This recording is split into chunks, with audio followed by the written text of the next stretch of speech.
Hi, this is Gareth Hinds, creator of the Odyssey graphic novel. I'd like to give you a little look at the process of creating my books. I start out by doing a bunch of visual research and visual brainstorming, basically lots of sketches of all the characters, all the monsters, and the settings, basically everything that's going to be in the story.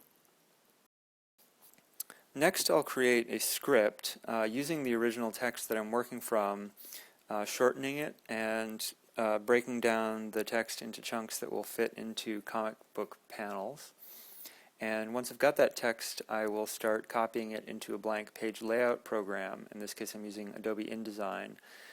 And once I've got some text on the page, then I'll start also drawing some images, and I can start playing around with the sequence of images and how they relate to the text.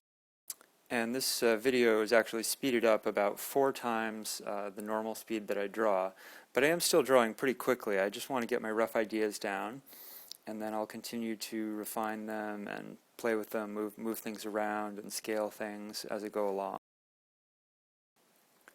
So I use this program because it's a very powerful editing tool, and you can see I'm doing things like grouping sets of lines into an object, which I can then drag around. I can move it and scale it. It allows me to make lots of different tries at the drawing of a particular character. If maybe I don't get the correct body language down the first time, I can tweak it, or I can redraw it very quickly, and I can just try a lot of things. And once I've moved on from one panel to another panel, I can continue to go back and revisit the previous panels based on what I'm drawing, so that the page is never really set in stone.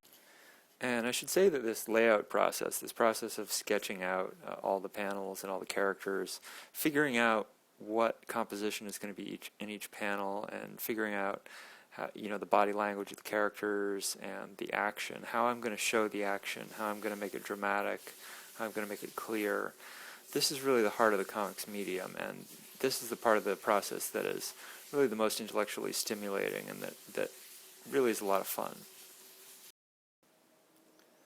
So once I've got the rough layout finished and I'm confident about it for the whole book, I export each page, and I basically, what you see here is I'm lightening the page way up as though it were a very faint pencil sketch, and then I'm going to print it out on my large format inkjet printer, and that I'm printing it on a piece of watercolor paper.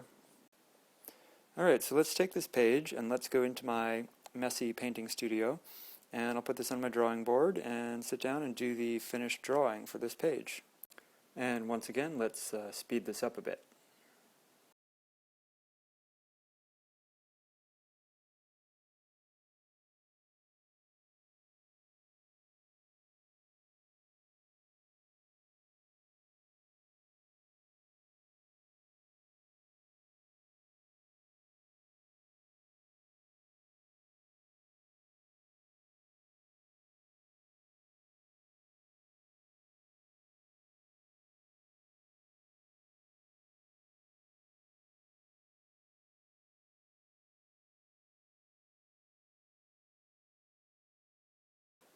Okay, now on to the coloring stage. I'm using watercolor here, and I'm going to start out just by laying down a very pale, warm wash for the foreground tone.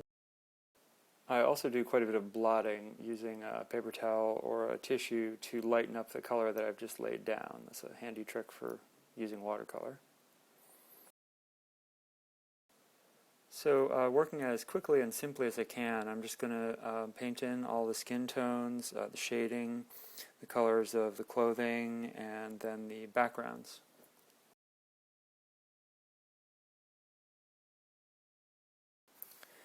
And I find this to be a very relaxing part of the process. It's not as intellectually challenging as the writing or the layout or even the drawing. It's really just playing with color and mixing colors and trying to capture a certain kind of feeling about the time and place of the story.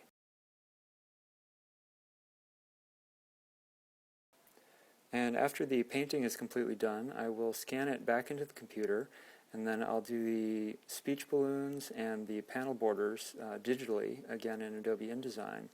And that's actually pretty boring to watch, but there are videos of it on my website.